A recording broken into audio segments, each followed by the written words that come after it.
जी, कल शाम को जब आपने कहा आपने अभ्यास कहा कि बैठ के अभ्यास करें, ईश्वर से प्रार्थना करें। थोड़ा तेज बोलो। कल आपने सायंकाल को जब बिठा करके आपने अभ्यास करा था कि ईश्वर से प्रार्थना करें, तो मैं आंखें बंद करके ईश्वर से प्रार्थना कर ही रहा था।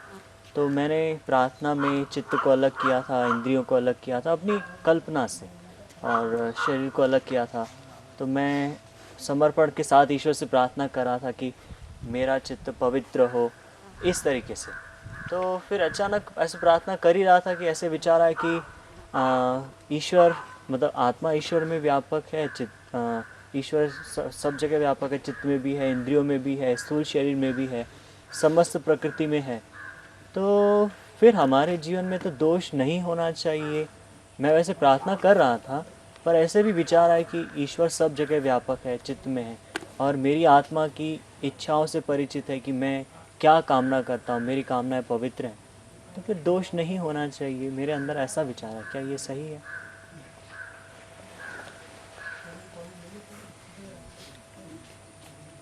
एक तो कल्पना। जी। वैसे योग अंग में कल्प एक शास्त्र है।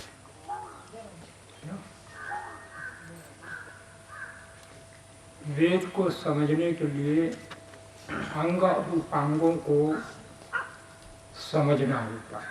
जी।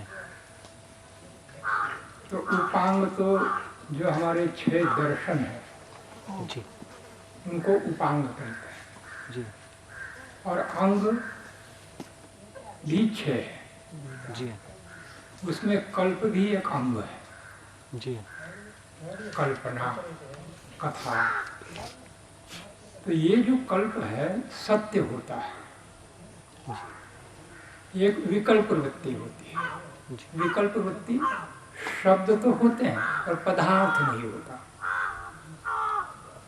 वो बाधक है, हानिकारक है। जी। पर सत्य है, उस सत्य विचारों को लेकर कोई कार्य करना कल्प कहलाता है। इतिहास की बातें हैं और कोई बातें हैं, गाथाएं हैं, बहुत सी बातें कल्प शास्त्र हैं।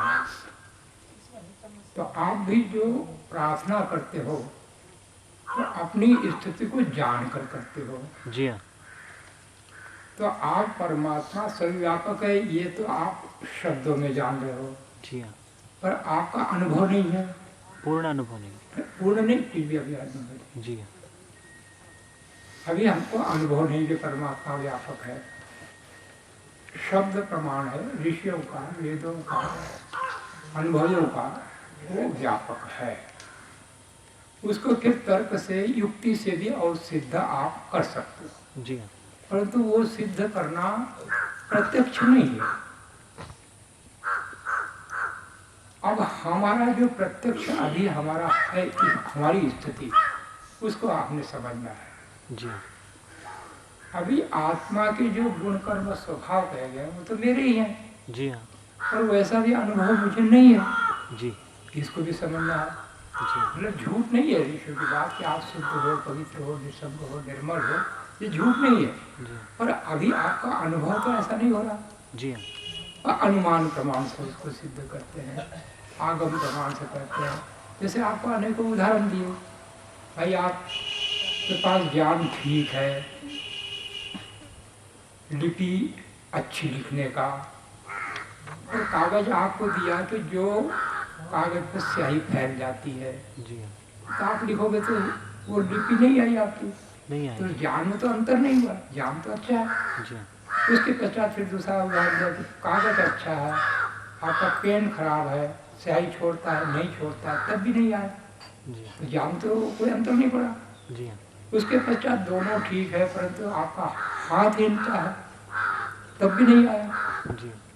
तो इसका मतलब कहाँ खराबी हुई? उस ज्ञान को प्रकट करने में खराबी कहाँ आ रही? कागज की आ रही है, पेन की आ रही है और हाथ की आ रही है। ये 3 साधन है। जी हाँ। तो ये हुआ प्रत्यक्ष जी। अनुमान, हमने कहा ऋषियों की पद्धति से। ऐसे ही चित्त में मल है, आवरण है और विक्षेप है। उस 3 के कारण आप अपने स्वरूप को ठीक पहचान नहीं पा रहे हो। तो आपको अब क्या करना है? उन 3 बाधाओं को दूर कर दोगे तो ऋषियों ने जैसा कहा वैसा आपका अपना प्रत्यक्ष होगा। जी हाँ। अनुमान से तो आपको कर दिया और वो प्रत्यक्ष से अनुमान बनाया जी। और उस अनुमान से आगम को आपको दिया, तो ये कल्पना तो नहीं है। ये कल्पना नहीं है। ऐसे ही ईश्वर का भी, ईश्वर व्यापक है, वो सबको देख रहा है और हम हमारा ज्ञान नहीं है अभी। जी। तो वैसा उदाहरण दिया कि जैसे एक उद्घोषक होता है, वो किसी को नहीं देखता, परंतु उसके ज्ञान में है कि मुझे हजारों लाखों व्यक्ति देख रहे हैं, तो सीधा साधा रहता है, तो अनुमान प्रमाण से रहा। जी हाँ। अभी प्रत्यक्ष है, आप सब हो, अभी समय आप वैसे नहीं रह सकते जैसे वहाँ कमरे में रहते हो, जैसे बाहर रहते हो। प्रत्यक्ष हो गया, वो अनुमान हो गया, वो आगम हो गया। ऐसे ही परमात्मा व्यापक है और उसको समझो और अपने जीवन को ठीक से जियो।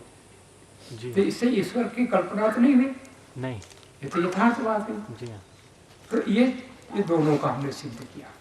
अब आपको अनुमान लगा लेना चाहिए ये जो मैं निर्मल हूँ, पवित्र हूँ, शुद्ध हूँ, इसमें क्या बाधा है? चित्त की बाधा है। और चित्त में मल है, आवरण है, विक्षेप है। ये मल क्या है? अविद्या। आवरण क्या है? उस प्रभु के ज्ञान का, उसके कारण हमारे साथ संबंध न होना। विक्षेप क्या है? मेरा चित्त इस समय वो अवस्था वाला नहीं है जो उस मल को निकाल करके स्थिर हो जाए। जी हाँ। तो अब आपको पूरा जोर कहाँ लगाना है? चित्त से मल को दूर करना। मल को। मल को। तो मल कैसे आया है उसकी सब बातें सीखनी चाहिए। जी हाँ। अविद्या कैसे बनती है? जी हाँ। अविद्या से उत्पन्न 4 और मल होते हैं, उनको क्लेश कहते हैं। जी। अस्मिता, राग, द्वेष, अभिनिवेश। अब उसको हमने विधि पूर्वक बताया, भाई हम जो है शरीर नहीं है। जी हाँ। और उसमें खूब स्थूल रूप से आपको पीछे ला चला। ये पृथ्वी, जल, वायु, अग्नि, आकाश और इनसे बने पदार्थ खूब प्रेम से, बड़ी श्रद्धा से, बड़े आपको अनुभव के ढंग से ला रहे थे। ये सब आपसे पृथक है, इसमें तो निसंशय होगा। जी हाँ। ये बिल्कुल ही पृथक है, इनमें तो कोई संशय नहीं। उसके बाद धीरे से आपको लाए कि आप अपने संबंधियों, मित्रों, जीवधारी जितने प्राणी है उनसे भी बिल्कुल पृथक हो। जी हाँ। ये भी हो गया। जी। परंतु आप इसको भी नहीं स्वीकार कर रहे हो। अभी आपका ज्ञान इतना दुर्बल है, उतना प्रत्यक्ष है, उसको भी नहीं स्वीकृत कर सकते हो। अभी आपके पिताजी बैठे हैं, अभी वही लुढ़क जाए, हाँ। शरीर से आत्मा निकल जाए। जी हाँ। तो आपको कोई बात नहीं, ठीक है, आत्मा निकल गई है, शरीर है, अब इसका संस्कार करो, बात खत्म हो गई। जी हाँ। ऐसा ही होना चाहिए। पर ऐसा होगा क्या? होगा। ऐसे ही होगा, हो सकता है। होगा होगा, पूरे विश्वास से कहता हूँ होगा। तो ऐसे आपके जितने मित्र संबंधी ये हो गए, ये होगा। अभी आपका ये है यंत्र, आप ले रहे हो, जी हाँ। आपने वहाँ कैसेट वगैरह रखी है, जी हाँ। कोई वहाँ से निकाल ले, उसको आपके सामने तोड़ दे, जी हाँ। तो आपको कुछ प्रभाव पड़ेगा कि नहीं? बिल्कुल नहीं पड़ेगा। नहीं पड़ेगा, अभी मैं बैठा हूँ, अभी तोड़ दे, अभी नहीं पड़ेगा। वो कह रहे हैं, अपना अनुभव बता रहे हैं। जी हाँ। आपका नहीं ऐसा अनुभव बन रहा है तो अच्छी बात है। वो हमारे साथ बहुत पुराने जुड़े हैं, वो तो घटना घटी तो वो सब भी देख लेंगे। मगर अभी तो इनका विश्वास है कि मेरी आसक्ति वहाँ से हट गई है, मेरी आसक्ति परिवार से हट गई है। अच्छी बात है। अब आपका शरीर आ गया, जी हाँ। धीरे धीरे लाया था ना। जी हाँ। वहाँ तो आपने जो कहा वो बात आपको अनुभूत हो गई है। जी हाँ। इन दोनों से अब आपको अविद्या नहीं आएगी। जी हाँ। अब ये तीसरा शरीर, ये शरीर वैसा अलग नहीं है आपसे, जैसे पिताजी अलग है, सामग्री अलग है, संपत्ति अलग है, ऐसा तो नहीं अलग। ये तो आप अलग मान ही नहीं रहे, मैं इससे अलग हूँ। जी हाँ। है ना? अभी इस पर कोई चोट लगेगी, आपको दुख होगा कि नहीं होगा? आप बड़ी धैर्यता सुनो, बड़ी गंभीर बात है, बड़ी सूक्ष्म बात है। आपको अभी आकारण को पीछे से मारे तो आपको वो दर्द तो होगा कि नहीं होगा? दर्द होगा। और फिर जिन्होंने मारा उनके प्रति क्या भावना आएगी? द्वेष भावना आएगी। हाँ, द्वेष भावना आएगी। तो अभी आपके वो बाहर के जो पदार्थ है उनसे भी राग नहीं छूटा है, न पदार्थों से छूटा है, न व्यक्तियों से छूटा है। सिर्फ अभी आपकी वो एक अभी ऐसा ही अपना, हम कभी कभी अपने को मान नहीं पाते ना कि मैं इतना ताकत है कि नहीं है, जी हाँ। और हम कहते हैं नहीं मैं तो इसको पूछ जाऊंगा, तो वहाँ जाकर देखो तो पीछे हट गया आदमी। जी हाँ जी। तो अभी पीछे हट गया। नहीं मैं आप अच्छा ठीक है ठीक है ठीक है ठीक है आप स्वामी कुछ जी। न बोलो, ये बड़ी गंभीर बात है, बड़ा सूक्ष्म विषय है, उसको पकड़ो। इनको द्वेष आ गया, इसका मतलब क्या हुआ उसको समझो। इन्होंने मुझे मारा, समझो, आप आ जाओ। इन्होंने मुझे मारा, मतलब शरीर मैं हूं, ये आपका ज्ञान है।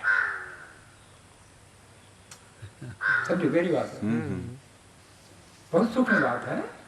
ये मारा मुझे तो दुख तो हुआ पूरा, पर जब द्वेष बना तो मैं शरीर हो गया।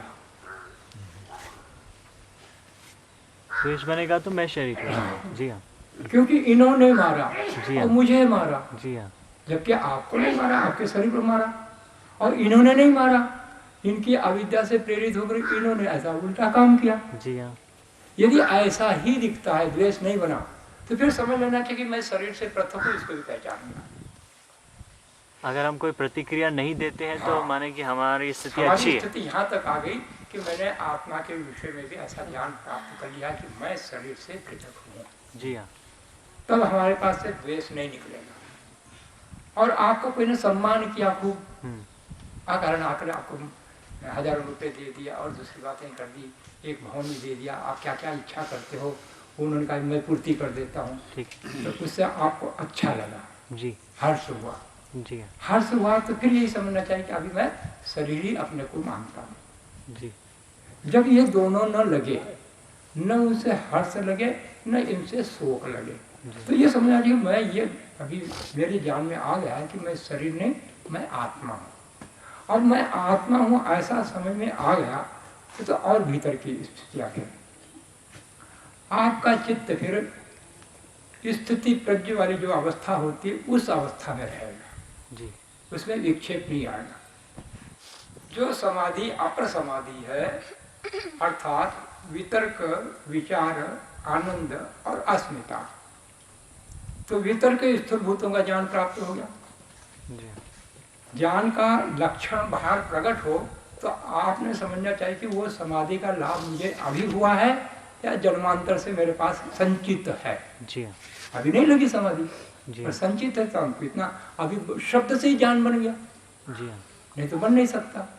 तो वितर्क महाभूतों में आसक्ति हट जाना, उनसे दुख और क्लेश का न लेना, विचार विषयों के साथ संबंध से हट जाना, तो विचार समाधि अभी नहीं रही आपकी, क्योंकि अभी ये विषय है ना, ये भी तो विषय, शरीर से शरीर का विषय हुआ जी हाँ और कोई तो स्पर्श हुआ ना, और स्पर्श का ज्ञान आपके पास गया और इसको मूल कारण आपने अपने ऊपर मान लिया, तभी विचार समाधि नहीं बनी है।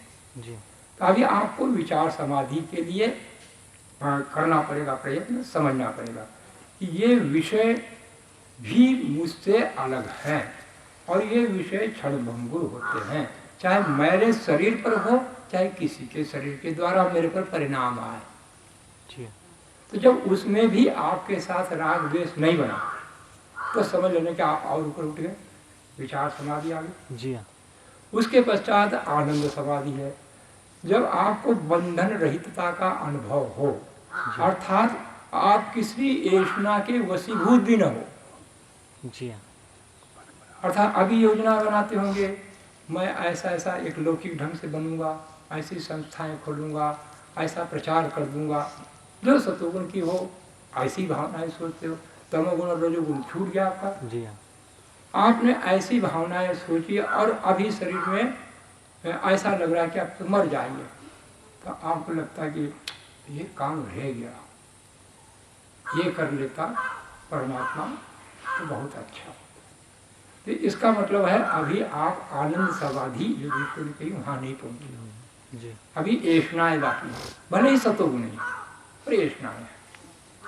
जब इससे भी ऊपर जाते हो तब आप अस्मिता समाधि होती है, तब अस्मिता समाधि में आप और ईश्वर साथ में होते हैं, पर अभी ईश्वर का साक्षात नहीं होता, पर अनुमान प्रमाण इतना अब आपका पक्का हो जाता है, ईश्वर को व्यापक मानने लग जाते हो, अंतर्यामी मानने लग जाते हो और मन वचन कर्म से आप ईश्वर की आज्ञा के विरुद्ध कर्म नहीं करते। ये स्थिति आ गई। और वो चित्त की स्थिति ऐसी रहती भी है, थोड़ी बिगड़ भी जाती है। कभी कोई भयंकर आघात आ गया तो उस समय फिर हम विचलित हो जाते हैं। किसी शरीर का आ गया, विषयों पर आ गया, ऐष्णाओं पर आ गया, और हमारे दबे हुए संस्कार कितने ही रहते हैं, वो तो जीवन चलते हैं तब मालूम करता है। तब व्यक्ति को इन तीनों गुणों से ही विराग हो जाता है कि ये तो बंधन ही है। चाहे कितना हो सोने का, ये भी बंधन है। लोहे की जंजीर हो, चाहे चांदी की जंजीर हो, चाहे सोने की जंजीर हो, जंजीर जंजीर है। तीनों गुणों में ऐसा ही भाव भरे, तब आप नितांत चाहोगे नहीं आप प्रभु, अब तो मैं आप में ही रहना चाहता हूँ। अभी भी हूँ पर मेरा अनुभव नहीं है, अब मुझे अपने में ही रख लो। अब मैं किसी गुण की इच्छा नहीं करता, मुझे कोई दिव्य अदिव्य ये समाधि कुछ भी नहीं चाहिए कि अगले जन्म में आपको यहाँ तक का हो जाए कि आप वही 4 ऋषि बनो जिनको परमात्मा ने वेद ज्ञान दिया। ये तो खोदना पड़ेगा। अपनी ऐष्णाएं इतनी प्रसुप्त हैं, इतनी प्रसुप्त हैं, वो आपको अभी अपना अनुमान ही नहीं है कि क्या क्या ऐष्णाएं हो सकती है। इतनी सतोगुणी ऐष्णा हो सकती है, हम 4 ऋषियों में से एक बन जाए। ये तो दबी हुई है। अभी आपको अभी तो मालूम पड़ता है, दबी हुई चीजें मालूम नहीं पड़ती। जी हाँ। हमारी एक इच्छा होती है जो जागृत में हम करते हैं, एक इच्छाएं होती जो प्रसुप्त में होती। एक थोड़ा सा उदाहरण देते हैं। जैसे आपने किसी को बड़ा उपकृत किया, हर प्रकार से वो ऐसा विद्या में भी कम था, बल में भी कम था, धन में भी कम था, तीनों से उपकृत करके बहुत बढ़िया आदमी बना दिया, परंतु वो आपको नमस्ते नहीं करता, तो आपको लगेगा कि कैसा कृतज्ञ व्यक्ति है, नमस्ते भी नहीं करता। जब इतना उपकार किया तो नमस्ते करना चाहिए, किसी को बताना भी चाहिए। भाई मिल गए वो और कोई साथ में, तो उसने ऐसा बताना चाहिए कि देखो ये व्यक्ति है, मैं ऐसा ऐसे मैं ऐसा नहीं। ऐसा विचार आया है एक पर, ये आपने सोचा नहीं था कि इसको ऐसा कहना चाहिए, आपने निष्ठी भाव से देते रहे, परंतु उस समय में आपको भाव आ जाए, अपने भीतर की ऐष्णाएं फिर भी मालूम नहीं पड़ता ना। हमने ये इच्छा थोड़ी रखी कि हमको नमस्ते करे, दूसरों से चर्चाएं करे, परंतु जब ऐसा वातावरण आता है उस समय वो इच्छा जागृत हो जाती है। तो समझना चाहिए कि मैं अभी निष्काम कर्म नहीं कर पा रहा जी। अब उसने आपको नमस्ते नहीं किया, कोई बात नहीं, उसने आप परिचय भी नहीं कराया, कोई बात नहीं, और आपको गाली देने लग गया। अब तो आपको भी क्या आदमी बताओ, वो आपने उसको उपकृत किया है, उसको देखा है किसी ने, तो आप उसको बोलो देखो ये कोई आदमी है, इसको इतना भी नहीं, अब मैंने कोई बिगाड़ा नहीं, देखो आपके सामने ये कहाँ दरिद्र था, कैसा इसको धनवान बनाया, कैसा कैसा किया, और मुझे गाली दे रहा है, ये आपको बुरा लगा। ये तो आपने कभी सोचा नहीं था जी, ये गाली देगा और फिर मैं क्या व्यवहार करूँ। ये अपनी रचना है कि उसने गाली न देना, ये हमारे भीतर प्रसुप्त संस्कार, और फिर उसने आप पर आत्मघाती हमला कर दिया। ओहो, पर आप बच गए। तब आपके मन में लगी ओहो इतनी दुष्टता, ये भाव भी आ गया। तो अभी आप ये तीनों गुणों में ही रमण कर रहे हैं, अभी तीनों गुणों से परे की इच्छा नहीं जगी है। सत्वरजतम, सत्वरजतम, हाँ, और उसमें सत्वगुण है, सत्वगुण प्रबल है, एकाग्र अवस्था है, चित्त की अवस्था हुई, आत्मिकता तक पहुंच गए। उसके बाद भी वो जो व्यक्ति जिसका ज्ञान उत्कृष्ट जन्म जन्मांतर का बना हुआ है, यहाँ निमित्त से थोड़ा सा भाव, जैसे आपने कहा मान लो आपकी स्थिति वो है जी हाँ, कौन सी वितर्क की समाधि की, पंच महाभूतों को देख लिया, इन शरीरों को देख लिया, तो अच्छी बात होगी, आपने की नहीं समाधि जी हाँ, तो वो पूर्व जन्म की प्राप्त हो गई। और ये नहीं समझना चाहिए कि ये स्थिर रहेगी, नहीं बिगड़ जाएगी। तो ऐसा वो व्यक्ति जब ऐसी ऐसी स्थितियों के साथ, उसको यदि स्थितियां न भी आई, उसके पहले ही उसके ज्ञान में इतनी बात हो गई, नहीं ये मुझे कोई गुण नहीं चाहिए, मुझे मालूम है अभी मैं गुण के साथ हूँ, और गुण के साथ रहूंगा तो शरीर के साथ ही रहूंगा, क्योंकि गुण है तो चित्त है, और चित्त है तो जन्म है, जाति आयु भोग, कितना उत्तम मैं बन जाऊं, और ये चित्त मेरे साथ छोड़ेगा नहीं, और प्रभु के भीतर सीधा मैं पूरा आनंद नहीं ले सकता। जी इसको कहते हैं पर वैराग। वो पर वैराग जब घटित होता है तब परमात्मा से सीधा मेल होता है। उसके भी स्तर बनते हैं, जैसे इनके स्तर बनेंगे उसके भी स्तर बनेंगे, उसमें भी वापस गिरने की संभावनाएं रहती हैं, पर पहले की अपेक्षा बहुत सुदृढ़ अवस्था है। फिर उसको वो दीर्घकाल निरंतर सत्कारों से दृढ़ भूमि, अत्यंत दृढ़ भूमि करता है, और उस निरोध समाधि को बार बार बार बार प्रशिक्षित करके, और उस संस्कारों को जो निरोध संस्कार बन रहे हैं, वो संस्कार फिर जैसे अभी आपका स्वभाववश कोई काम हो जाता ना, स्वभाव आपने सोचा नहीं स्वभाववश हो गया, पैर ला लिया, हाथ ला लिया, तो ऐसे ही आपका स्वाभाविक वो संस्कार उठ करके ये दूसरे संस्कारों को नष्ट करता है। इसको दग्ध बीज कहते हैं, उनको खोदता रहता है, जलाता रहता है, और फिर कोई बच गया, कोई आ गया, फिर आप समाधि लगा, फिर उसके वो संस्कार काम करने लगे।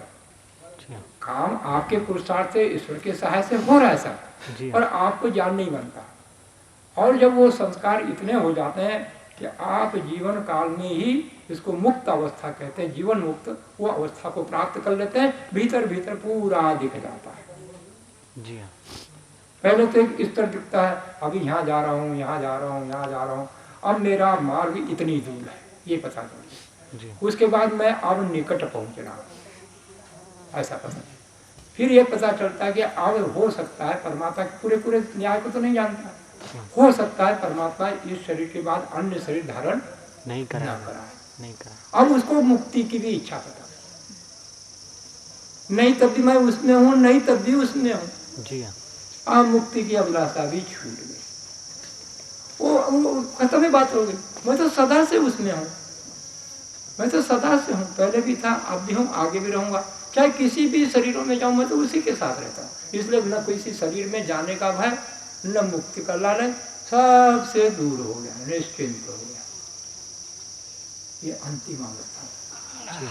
तो आपको ये सब बातें बता दी, अपने स्तर उसमें तो खोजो, और कल्पना और कल्प, इस दोनों में अंतर सोचो। सत्य ही कल्पनाएं होनी चाहिए, असत्य कल्पना नहीं होनी चाहिए। ऐसा करेंगे आप लोग, आप धीरे धीरे सफलता प्राप्त। स्वामी जी, ये जो मैं और मेरा जो इतना लपेटे हुए हैं, हमें तो अभी प्रत्यक्ष कुछ प्रमाण है नहीं, आपके या ऐसे शिविर या कथा अनुसार के अनुमान प्रमाण, कि ये जो मान लीजिए मैं कमा के आ रहा हूँ और मैं इसे खिला रहा हूँ, ये कह रहा नहीं तुम मुझे नहीं खिला रहे, मुझे परमात्मा खिला रहा है। तो ये जो हमारा व्यवहार चलता है, तो हमें तो ऐसा ही लगता है कि हम ही कर रहे सब कुछ, हम ही कमा रहे, हम ही खिला रहे हैं। हमें इतना तो ये अनुमान प्रमाण से थोड़ा चलते हैं, इतना तो गहरा लगता नहीं है कि ईश्वरीय है। इसमें हमें लगता है कि हम ही इतना कर रहे हैं, प्रभु हमारे में कारण नहीं है कहीं। अभी जो बातें बताई, प्रत्यक्ष प्रमाण, अनुमान प्रमाण, आगम प्रमाण, ये तीनों को लगा करके आपको साधना करना पड़ेगी। बहुत वर्षों तक साधना व्यक्ति करता है, इन प्रमाणों को जोड़ नहीं पाता, इसलिए सफल नहीं होता। अभी जो पद्धति आपको क्रियात्मक अभ्यास की बताई, वो आपके प्रत्यक्ष से लेकर फिर अनुमान से लेकर फिर आगम के साथ जोड़ने वाली बताई। तो इसमें आप निष्पक्ष हो जाओ। अब हमने जो बताया उसको ढूंढो, करना पड़ेगा, बहुत पुरुषार्थ करना पड़ेगा। जब हम बहुत ज़्यादा बाहर निकल चुके हैं, बहुत अज्ञान की परतें हमारे ऊपर आ गई हैं, तो यही बताया आपको कि देखो, अब सभी लोग उस बात को समझो और सभी लोग इसको समझो बात को। आप अभी जिस भी अवस्था के हो, हमने तो वहाँ से शुरू किया था कि आपकी बहू भी है घर में, आपके दामाद भी हैं और नाती पोती भी है। वहाँ से शुरू कर लिया कि सब उसके अंदर आ जाए, जिनके जिनके यहाँ तक। अब हमने प्रश्न किया था, भाई नाती पोती पहले हुए कि दामाद और बहू पहले हुए? सीधी बात। अब इसमें तो कोई आपको मतलब ही नहीं हुआ, ये तो प्रत्यक्ष बातें हैं ना, हमने प्रत्यक्ष से ले जा रहे हैं आपको, दोनों अलग है। इसका मतलब ये सदा से मेरे साथ नहीं और सदा नहीं रहेंगे, एक बात हो गई। फिर आप पीछे आए तो दामाद और बहू पहले आए कि बेटा बेटी पहले आए? बेटा बेटी वो भी निकल गए, दामाद बहू भी निकल गए, बेटा बेटी बच गए। अब पलटो बेटा बेटी पहले आए कि हम पति पत्नी पहले आए? पति पत्नी वो भी निकल गए। इसका मतलब बाद में लगे ना साथ में, तो आप निकाल रहे हैं ना उनको बाहर कि मेरे नहीं है, ये मेरे नहीं है। पीछे ये शोध चल रहा है, ये मैंने झूठा मान लिया कि मेरे हैं, मेरे नहीं है। ये शोध चल रहा है, ये खोज चल रही है, ये व्यवहार चल रहा है और पूरा प्रत्यक्ष के साथ चल रहा है। उसके बाद फिर आप पीछे गए, हम पति पत्नी पहले थे कि हम कहीं के बेटा बेटी पहले थे? कहाँ पहुँच गए? किसी के बेटा बेटी माता पिता के साथ हो गए। तो ये भी बात निकल गई, पत्नी भी निकल गई। अब माता पिता के पास आ गए, अब आया फिर वापिस जा रहे हैं धीरे धीरे। मैं नाम वाला पहले था कि बेनाम वाला पहले था? बेनाम वाला। अब फिर पहुँच गए आप पहुँच गए गर्भ में। अब ये तो प्रत्यक्ष प्रमाण है, अब ये अनुमान का हो गया। नाम वाला नहीं था, यह अनुमान प्रमाण है। क्यों? अन्य सब संतानों को देख रहे बिना नाम की आती है, वो प्रत्यक्ष, उससे मैंने अपना अनुमान बनाया। और आगम ऋषियों ने ऐसा ही कहा कि तुम बिना नाम के आए हो। तीनों बातें हो गई। अब भीतर गर्भ में गए, अब गर्भ में कौन लाया? माता लाया, पिता लाया, भाई लाया, बहन लाया, राजा लाया, प्रजा लाया, कौन लाया? सब चुप, कोई भी यहाँ तैयार नहीं है, किसी को भी मालूम नहीं है। अब यहाँ पर प्रत्यक्ष तो ये बात हुई, कोई नहीं लाया। अनुमान प्रमाण से मैं चेतन हूँ, मैं स्वयं भी नहीं आया। मुझे भी जान नहीं कि मैं घुसा, इसका मतलब मैं घुसाया गया हूँ। तो कोई चेतन घुसा सकता है, जड़ पदार्थ नहीं घुसा सकता। अब परमात्मा हो गए खड़े, अरे अनुमान प्रमाण से खड़े हो गए ना। अब आप भी खड़े हो गए, परमात्मा खड़े हो गए। तो अब आपका परमात्मा रहा कि संसार रहा? सब छूट गया, आपका शरीर सब शरीर भी बाद में आया। अब हो गई यात्रा वहां तक की। अब वापिस यात्रा, फिर आपको शरीर किसने दिया? परमात्मा तो वापिस यात्रा आ रहे ना, भगवान जी के पास पहुंच गए, भगवान से वापिस आ रहे हो। तो माता पिता ने दिया, परमात्मा ही मेरा माता पिता। उसके बाद ये माता पिता दिए हुए किसके हैं? मेरे हैं कि भगवान के हैं? हो गए ना, आपके तो कोई नहीं रहा, आप तो भगवान के साथ ही चल रहे हो। आइए वो वापस गिनती आ रही समझ में। परमात्मा से आए तो माता पिता परमात्मा ने बनाए, माता पिता को आपने नहीं बनाया, और न वो अपने आप बने। मेरे शरीर की जैसे मैंने अपनी खोज की, ऐसी उनकी भी खोज है, तो वो भी परमात्मा के हो गए, मेरे तो नहीं हुए ना। अब ऐसे ऐसे आगे तक जाओ, यहाँ जितनी सामग्री है, आपने धन आदि पदार्थ जो कमाया, तो परमात्मा के साधनों से परमात्मा का ही सामग्री इकट्ठी की कि मेरी की? परमात्मा। बताओ ना। हाँ नहीं, वो आपको स्वीकार होनी चाहिए। वो तो है ही, आप है ही, उसमें क्या करोगे आप? कैसे करोगे? नहीं। तो आपका यहाँ कोई नहीं, ना आपकी संपत्ति, परमात्मा ही सब कोई, और परमात्मा की संपत्ति। उसने जैसा कहा वैसा ही करना चाहिए कि नहीं करना चाहिए? करना चाहिए। उन्होंने कहा मेरे ये तुम्हारे माँ बाप बनाए हुए हैं, और मेरे ये बनाए हुए माँ बापों के साथ ऐसे व्यवहार करो। ये मेरे द्वारा ये पत्नी आपको बनाई गई है, ये पत्नी के साथ मैंने जैसा कहा वैसा व्यवहार करो। पुत्र पुत्रियाँ आदि मित्र संबंधी सबके साथ ऐसे ऐसे व्यवहार करो, सब उन्होंने बता रखा। अब सबके साथ कर रहे हो तो परमात्मा काम कर रहे हो कि उन लोगों का काम कर रहे हो? परमात्मा का ही कर रहे हैं। है ये परमात्मा। फिर उनसे कोई अपेक्षा करोगे क्या? नहीं। काम किसी का कर रहे हो और वो अपेक्षा उनसे करो, हो गई ना उल्टी बात। नहीं स्वामी जी नहीं, अब अभी तो तर्क युक्ति प्रमाण से और अनुमान आगम और प्रत्यक्ष तीनों से सिद्ध आपको कर सकता हूँ मैं। मेहनत आपको करना पड़ेगी, आपका काम होगा, वो मेरा काम नहीं। मैं आपको इतना ऐसा हस्तमलक दिखा सकता हूँ बाहर से, और इसमें कहीं संशय हो तो पूछो कि नहीं नहीं ये तो कैसा भगवान का हो सकता है। अब आप तो पूरे भगवान के हो गए कि नहीं हो गए? सिर्फ मालिक भगवान है आपका, मानो या ना मानो। मानो या न मानो, आपकी मर्जी है। भेजने वाला वही है, निकालने वाला वही है, फिर जाति आयु भोग देने वाला वही है, मानो या न मानो।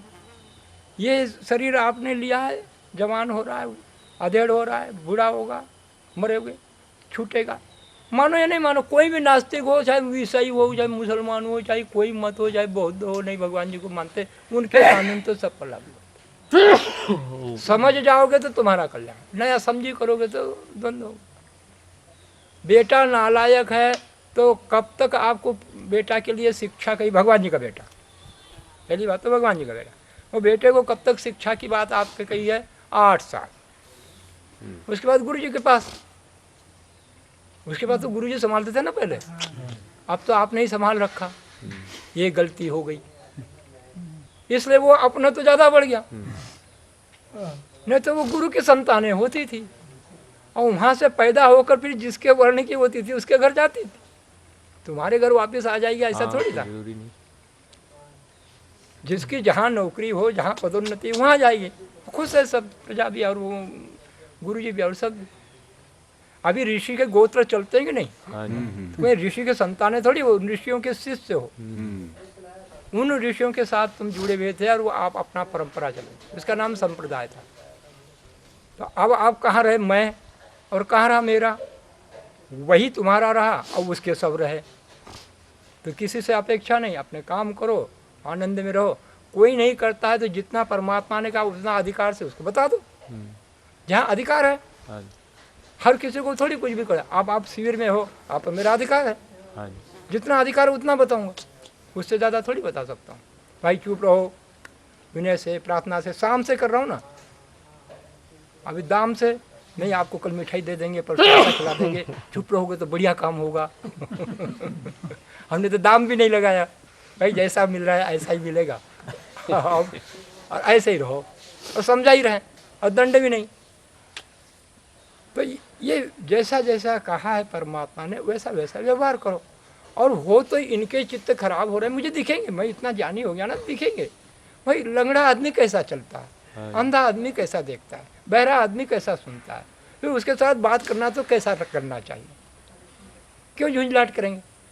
जब दिख रहा है उस समय थोड़ी आएगी, जो नहीं दिखता, हमको मालूम नहीं कि ये बहरे हैं, हम बोलते जा रहे हैं, बोलते जा रहे हैं, और पूछा क्यों, क्या सुना, फिर भी चुप है, कैसा आदमी है, इतना बोला, बोलता ही नहीं है। तब दूसरे भाई वो बहरा है, तो आपका कैसा गुस्सा। ये ज्ञान है, विज्ञान है, अज्ञान है तो दुख है, अज्ञान नहीं है तो दुख नहीं है।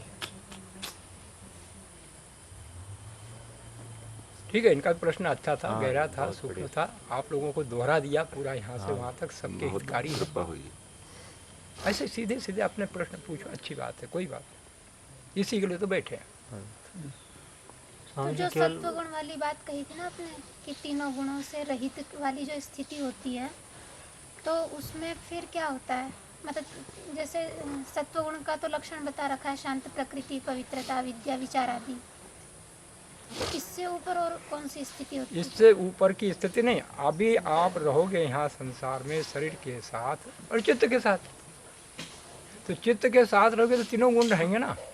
हाँ जी, रहेंगे, वो कितने भी छोटे बड़े हैं वो रहेंगे। भले इस आप सत्वगुण को उभार कर रखो, निरोध समाधि को उभार के रखो, फिर नीचे आओगे, वृत्ति सारी पे होना पड़ेगा, तो होंगे। परंतु अब आपके कर्म जो हैं वो विपाक वाले नहीं होंगे। विपाक समझ गए ना आप, अर्थात जाति आयु भोग देने वाले कर्म आप नहीं होंगे आपके द्वारा, आप इतने परमात्मा के सानिध्य में हैं, बस ये होगा आपके साथ। विपाक के कर्म रुक जाएंगे और वो इतने स्तर तक रुके रहें कि आपको अब विपाक अगले बार न मिले।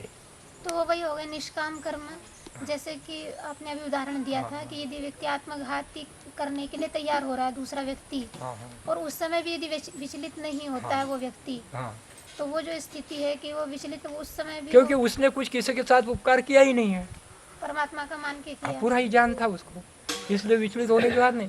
और वो उसने किया तो अपने अविद्या से किया, अविद्या से सब कहेगा तो प्रभु से कहेगा परमात्मा इसके लिए कुछ करना, मैं तो अब कुछ नहीं कर सकता, मैं तो जा रहा हूँ, पर इसको आप देख लेना, इसकी बुद्धि सुधर जाए तो बहुत अच्छी। तो उसमें दो स्थितियाँ हो सकती हैं कि एक तो व्यक्ति का ज्ञान बन गया कि वो तत्काल ही विचार कर लेता है, हाँ और एक ठीक। व्यक्ति ऐसा है कि जो प्रतिक्रिया आई और फिर उसने समाधान किया, हाँ तो वो दोनों एक होंगे या नहीं, अलग अलग हो गए ना, अलग दोनों अलग के हो। स्तर अलग हो गए ना।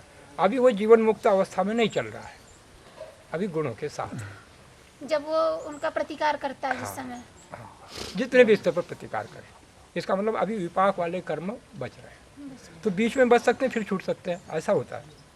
ऐसा नहीं कि बिल्कुल विपाक नहीं बनने वाले ही सब बनेंगे, थोड़े थोड़े से बन भी जाएंगे फिर और अपने लाइन पर आके, तो वो थोड़े थोड़े बन गए तो वो विपाक फिर मुक्ति के बाद आने में मिलेगा। उनके कारण वो इतने अवरोध पैदा नहीं करेंगे। जैसे धर्म और अधर्म दोनों करता है व्यक्ति, तो धर्म अधिक कर रहा है, अधर्म अधिक कर रहा है, कम कर रहा है, तो अधर्म का भी फल आएगा, अधर्म का भी फल आएगा। पर अधर्म का फल आएगा तो धर्म वाले उसको दबा देंगे अर्थात सहन करने का सामर्थ्य आ जाएगा। ऐसा तो अभी छोटे छोटे विपाक के बनते ही हैं, बिल्कुल नितांत न बने ऐसा नहीं होता, बनते हैं। वो बनते हैं तो ये विपाक रहित जो कर्म है वो इतने बलशाली हो जाते हैं, उनको दबा देते हैं मुक्ति काल तक, फिर उसके बाद उनको फल देंगे। और जो वृत्ति निरोध शब्द का अर्थ बोलते हैं, हाँ 5 वृत्तियों का रुक जाना, हाँ हाँ उनको न उठा पाना, हाँ तो उनसे हम आक्रांत न होना, हाँ हाँ तो उस समय जो वृत्तियों को नहीं उठाते, हम्म। तो फिर उस समय क्या शून्य होता है या कुछ और होता है उसके स्थान पर, या कुछ भी नहीं होता? पहले तो सत्वगुण की स्थिति और आत्म अस्मिता समाधि तक की बात को समझो, है ना। उस समय सत्वगुण से चित्त भरा हुआ है और आप जान रहे हैं।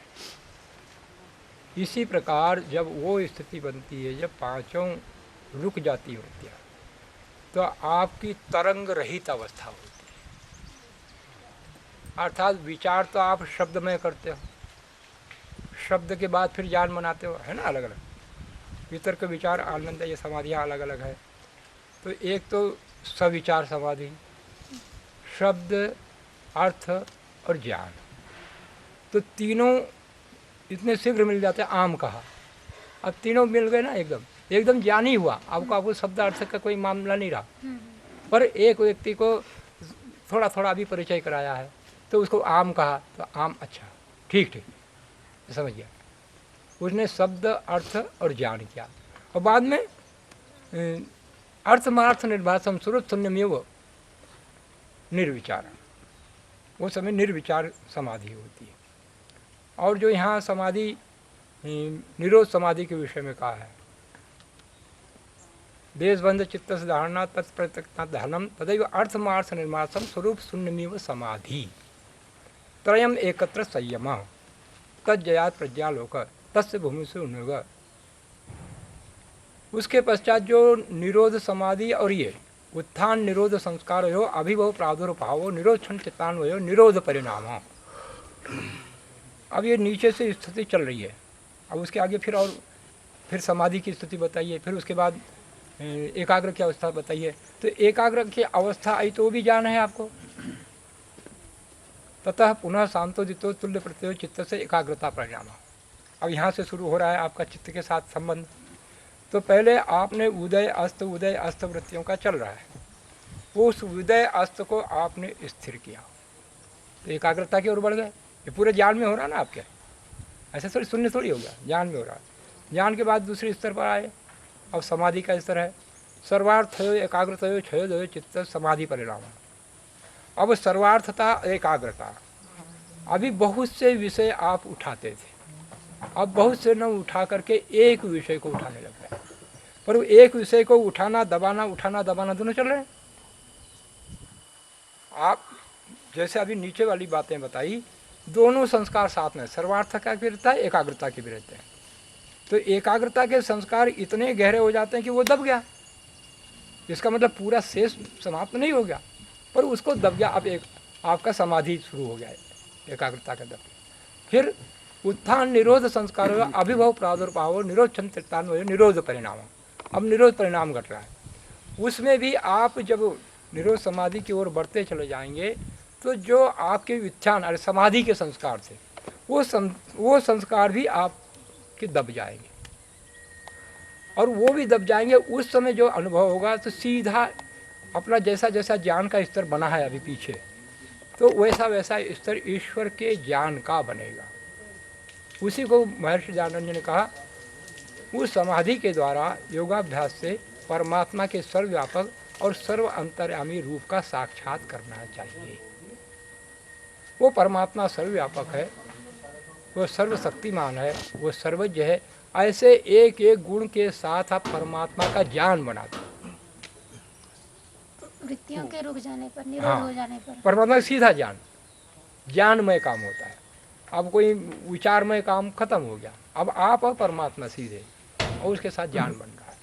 तो ज्ञान बन रहा है तो आप हो, परमात्मा है, अब कोई वहाँ और कुछ नहीं है ये। फिर उसके बाद जब समाधि से नीचे उतरे, फिर नीचे आओगे, फिर वहाँ वो इतने में निरोध संस्कार पैदा हो गए। वो निरोध संस्कार आपको नीचे आकर काम देंगे व्यवहार काल में भी। ऐसा मतलब शून्य नहीं हो जाता है कि कुछ पता ही नहीं चले। फिर जैसा ज्ञान बनता है। हाँ, ज्ञान बनता है। गुणों जिस का ज्ञान को उभार कर परमात्मा के गुण को वो समाधि लगाया है, उस गुण का विशेष ज्ञान बनता है। स्तर उसमें बढ़ता चला जाएगा, कितने स्तर का बना, फिर कितने स्तर का बना, फिर कितने स्तर का बना, फिर दृढ़ हुआ, स्तर बनते रहते। और उसका परिणाम यही बनेगा कि आपके निष्काम कर्म कितने हो रहे हैं, भ्रांति हो जाए। भ्रांति हमें होती है ना, हमको मालूम तो है नहीं, पहली बार पूछे वो भूमि पर, और वो भूमि पर बताने वाला कोई नहीं कि किसी को प्रमाणित कर लो कि भाई ये कौन सी स्थिति है। तो आप नीचे आओगे तो व्यवहार काल होगा, व्यवहार काल में पता चल जाएगा, भ्रांति टूट जाएगी कि मैंने परमात्मा का साक्षात्कार किया कि नहीं किया, मैंने आत्मा का किया कि नहीं किया, और मैंने इन तत्वों में एकाग्र अवस्था समाधि की प्राप्त की कि नहीं, इष्णाओं के विषय में क्या मेरी स्थिति है, विषयों की स्थिति में क्या है, इस शरीर की स्थिति में क्या है। मनुष्य इतना जागरूक, इसलिए तो कहा ना, योग ही योग का मार्गदर्शक बन जाता है। आपने पूरा योग सीख रखा है, तो आप अपने से देखते रहते हो और फिर अनुभव से पूछते रहते हो, जिन्होंने वहाँ तक पहुँचे भाई कहीं हो भ्रांति और भी। तो ये दोनों का अभ्यास है। तो स्वामी जी, उस उच्च स्थिति में चित्त का कार्य अलग हो जाता है, आत्मा का सीधा ही होता है, या फिर भी वो चित्त से कार्य लेता है आत्मा? आप इनके प्रश्न उत्तरों में जाओ, वो बहुत काल से हमारे साथ जुड़ी हुई है। उसका प्रश्न उत्तर उसके वो समझने की विशेष इच्छा है। आप अभी जो ये पढ़े लिखे उसमें से आपको, जैसे आप उन्होंने बालचंद्र ने अपनी समस्या बताया, इन्होंने अपने समस्या, ऐसी कोई बताओ, जानकारी की मत पूछो, वो जानकारी आती फिर कहाँ तक खोलो। अभी अपना जहाँ स्तर है वहाँ की बात पूछो, उसमें क्या क्या आपको होता है उसमें। हाँ, जब ये मालूम है कि परमात्मा अपना है और संसार अपना नहीं, जितनी जल्दी छोड़ दिया जाए उतना अच्छा। इसमें ज़्यादा टाइम क्या लगेगा? छोड़ दिया क्या मतलब? संसार से त्याग कर दिया जाए और परमात्मा की तरफ आ जाए। तो कहीं उधर बैठा है तो वहाँ जाएंगे ना, जितनी जैसे नियम जितनी जल्दी हो सके क्या बताइए। जल्दी हो सके? कुछ भी नहीं, कुछ नहीं। हमने तो पूरी बता दी भाई। आप कहाँ, वहाँ कोई आधा रहता नहीं। आप क्या चाहते हो? हम ये चाहते हैं कि परमात्मा जब है और संसार अपना नहीं है, मालूम है कि संसार धोखेबाज है, मालूम नहीं है ना? मालूम है, मालूम हो गया। जब आप बता रहे हैं और मालूम भी है, मन भी मानता है, आत्मा भी मानती है ठीक है, आपकी कि बात संसार मान अपना नहीं है और परमात्मा अपना है, तो फिर हम अपनी क्यों देर लगाएं? क्यों? क्यों करें? उनको उनको बोलने तो भाई, उनकी बात समझो। क्या फिर क्या चाहते हो अभी? जो बताया मैंने, जितनी जल्दी परमात्मा की तरफ जा सके उतना ही अच्छा। परमात्मा में हो ना।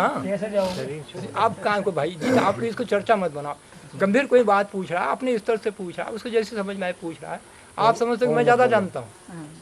देव मुनि जी, बहुत शांत रहना पड़ेगा आपको, बहुत चंचलता है आपको ऐसा लगता है मैं बहुत जानता हूँ। ये बहुत जानने का मतलब हो गया मैं कुछ नहीं जानता। हमने तो हमारे शिविर में कहीं भी हम चलाते ना, कभी कोई गलत भी बात करते, कोई हंसता है तो हम समझते कि वो उसका स्तर बिल्कुल ख़त्म है। कमज़ोर हम भी हैं, हम कहीं पर हैं, कोई कहीं पर है। उसने क्या, हमने तो स्वतंत्रता दी, इसलिए तो वो पूछ रहे हैं ना अपनी बात। आप क्यों अड़चन डालते हो उसमें? वो भी वयोवृद्ध हैं, वो अपना जीवन जिए हैं, जैसा भी कुछ जिए होंगे, उनको जैसा अनुभव हो रहा बता रहे हैं। आप ऐसा मत समझो मैं बुद्धिमान हूँ, इनको कोई अकल नहीं, फलतू बात पूछ रहे हैं। वो पूछ रहे हैं अपनी चीज़, प्रेम से सुनो, प्रेम से समझो, और मुझे ही उसके साथ रहने दो। आप ऐसे शांत रहो, गंभीर रहो, कुछ बात मालूम नहीं क्या मिला। अब वो हमारे उन्होंने पूछा, ऐसे ही पूछा, ऐसे ही लगता है कि हम तो ये तो जानते हैं, फालतू बात पूछ रहे हैं। अरे मैं मेरा छोड़ना कितना कठिन काम। ठीक है, उनको जैसा उन्होंने भी तो सुना होगा, उसको बताया, इनको बताया, सब सुन तो रहे ना, फिर भी अपनी कोई बात पूछ रहे हैं।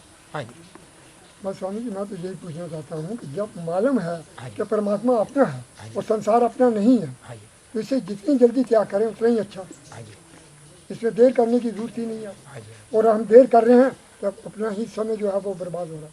सही बात है। ये था। हाँ जी। तो वो जो अब उसको समझ लो, जल्दी से जल्दी छोड़ने का मतलब क्या हुआ? आप यदि गृहस्थ में हैं तो ये अवस्था बनती है, तो इसको कहते हैं वैराग्य। इसको कहते हैं वैराग्य। वैराग्य कौन सा होता है? ये अपर वैराग्य। अर्थात अब उसको समझो, उन्होंने जो बात कही ना उसको समझो आप गहरे से, ऐसा उसको समझो। आपको अभी कोई बात नहीं पता ना, उनकी आयु है, कुछ भी हो, कितना भी सत्संग किया, उनको कोई एक भावना उठ रही ना, तो ये बात उसको समझो। इसका नाम है वैराग्य। वैराग्य वो संसार से कोई संबंध बनाना नहीं चाहता, वो परिवार से कोई संबंध बनाना नहीं चाहता, वो अपने और परमात्मा के संबंध के साथ ही रहना चाहता है। ये हो गया उसकी बात। और उसको ये ज्ञान है कि अभी संबंध बना नहीं, इसलिए इन संबंधों को मैं छोड़ूं, इनके साथ बनना कठिन काम हो रहा है, मेरे को विक्षेप पैदा होता है। तो वो अपने, इसको कहते हैं वैरागी। वो ब्रह्मचारी को हो सकता है, गृहस्थ को हो सकता है, वानप्रस्थी को हो सकता है। वानप्रस्थ का 25 वर्ष रखा है समय, वो उसको 2 ही साल में वैराग्य घट गया तो वो संन्यास में चला जाएगा। ऐसे ही ब्रह्मचारी का 25 साल 48 साल रखा है, और उसको पहले ही हो गया तो वो चला जाएगा। ऐसे ही गृहस्थ को रखा तो वो भी पहले चला जाएगा। तो वो कोई परेशानी से नहीं जा रहा है, इस ज्ञान से जा रहा है। और ज्ञान से जा रहा है, ये उसको मालूम है कि अभी मैं एक नहीं हुआ हूँ, एक नहीं मुझे ज्ञान है, मैं चाहता हूँ एक, कि जब ये मुझे सब मालूम हो गया, अब काहे को बैठा रहूँ इसमें। ये बात है वैराग्य की बात। और ये वैराग्य के स्तर होते हैं, 4 स्तर होते हैं। वो तो जाएगा, फिर वहाँ रहेगा, उसके बाद वैराग्य पकड़ में आएगी। मैं कितना वैराग्य लेके आया था, अभी तो शुरू में तो ऐसा ही व्यक्ति हार जाता ना पूरे उत्साह से, कि मैं कूद ही जाऊँगा, मैं ऐसा ही कर लूँगा। उसकी भावना, हम तो किसी को बेईमान थोड़ी कहते हैं, जैसा आपका ज्ञान है उस समय वैसा ही लगता है, मैं इतनी ताकत आ गई, उतनी ताकत है, और जब पढ़ता है तब मालूम पड़ता है। तो उसके बाद जब आप जाओ कहीं पर भी जाओ, तो सबसे पहले विचार करना चाहिए कि इस कार्य में कौन सिद्ध है, उसके समय जाऊँ, और कहीं जाऊँगा तो क्या मिलेगा। भाई आपको कोई सामान घर में ज़रूरत पड़ी तो वही दुकान पर जाओगे ना जहाँ वो सामान मिलता है। तो आपको पहले शब्द ज्ञान ठीक से होना जाना चाहिए। हम सावधानी के लिए बता रहे हैं, आर्य वैदिक विचारधारा के साथ बता रहे हैं। ये शब्द ज्ञान आपको हो जाए थोड़ा थोड़ा जो भी, नहीं तो कहीं भी फंस जाओ। बहुत से गुरु हैं, क्या होगा, मुझे मालूम है भगवान जी कहाँ हैं, मुझे मालूम है आत्मा ज्ञान का है, अभी तुमको मुक्ति दिला दूंगा। आप तो मुक्ति के लिए निकले ही हो घर से। तो अपने को थोड़ा थोड़ा वैदिक धर्मियों को ज्ञान हो जाए।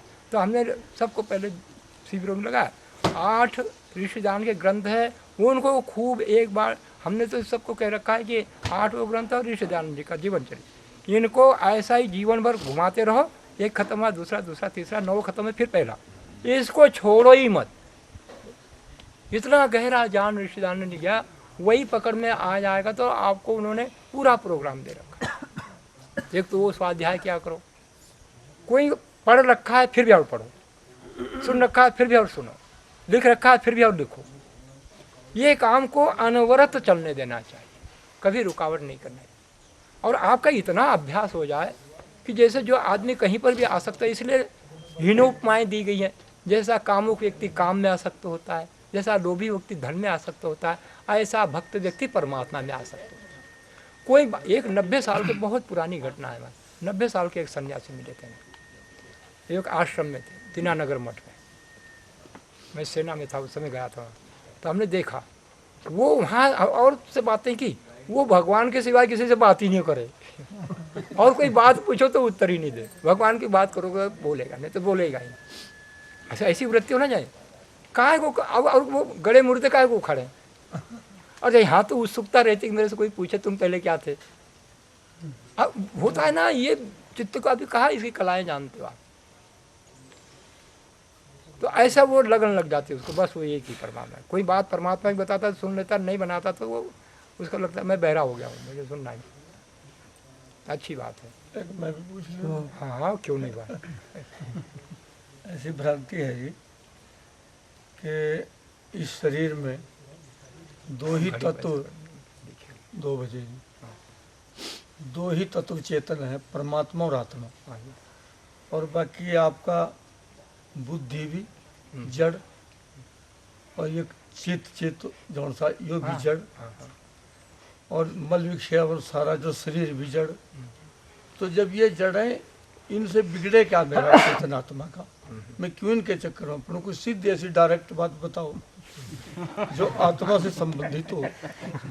इनसे फर्क क्या पड़ा जब ये जड़ ही है, हम क्यों डरा इनसे? अब ये हो ही जाए तो फिर काहे को डरो? लग नहीं रहा ना, आपको लग नहीं रहा है। ये हम कह रहे हैं कि ऐसा बताया जा रहा है। वही बात है, इन्होंने बताई, उन्होंने बताई, इन्होंने थोड़ी दूसरे ढंग से बताई, आप भी उसी की एक बात पूछ रहे हो कि ऐसा लग ही जाए तो फिर काहे को डर है? बिल्कुल बात ठीक है। ऐसा लग जाता कोई डर नहीं रहता। आज जो कहते हैं ना, तो कुछ भी नहीं डर रहता। और प्रभु साथ में फिर तो मामला ही खत्म हो गया ना, किसका डर हो? उसके समय तो शक्तिशाली कोई, मैं अकेला आत्मा हूँ तब भी डर रहे, इसकी आत्मा का, उसकी आत्मा का, चेतन का तो डर रहेगा ना। ये जड़ का तो डर छूट गया, चेतनों का डर रहेगा। और जब परमात्मा साथ हो गए तो किसका डर है? फिर कोई का डर नहीं है। शरीर में है तब भी निडर है, वो क्या बिगाड़ेगा मेरा? ये क्या मुझ पर प्रभाव डालेगा? वो तीनों गुणों को ऐसा मुक्त अवस्था जो बताए ना आपको, वो अवस्था है, जीवन मुक्त अवस्था हो जाती है। हाँ, कुछ नहीं, कुछ कहीं भी मिट्टी का डाला, टूटो फूटो करो, कुछ भी कहीं भी। स्वामी जी, कभी किसी व्यक्ति की कुछ चेष्टाएं ऐसी होती हैं जिसको देख करके हंसी आती है, तो अपमान की भावना तो नहीं होती, तो वो हंसी किस लिए आती है और आनी चाहिए कि नहीं? आनी नहीं चाहिए। आती है मतलब छुपा हुआ हमारा अहंकार होता है, छुपा हुआ। अभी कहा ना प्रस्तुत, हमें मालूम ही नहीं पड़ता कि हम उस व्यक्ति को, हमको हमने सम्मान किया तो नमस्ते करना चाहिए था, कोई कामना नहीं थी, ऐसी कोई कामना नहीं। तो ऐसा ही उस व्यक्ति ने जो ज्ञान प्रदर्शित किया, उसके प्रति हमें कोई ऐसा नहीं था कि ये हमको, हमारा ज्ञान नहीं बना ना, हमारी चित्त का, हमारी इंद्रियों का, हमारे शरीर का, हमारे संसार का। तो हमको लगता है ये इतनी छोटी सी बात ऐसे पूछ रहा है, हंसी आ गई ना। मतलब नहीं, उसका पूछने पे नहीं, उसकी शारीरिक चेष्टाएं, उसका कहने का ढंग, बोलने का ढंग होता है ना स्वाभाविक रूप से। हाँ, तो वो भी ऐसा कि भाई कौवा ऐसी भाषा बोलता है, वो ऐसी बात बोलता है, तो कौवे के साथ हमको वो बोला तो कोई हंसी आई क्या? नहीं जी, कोई विद्वान भी हो जाए।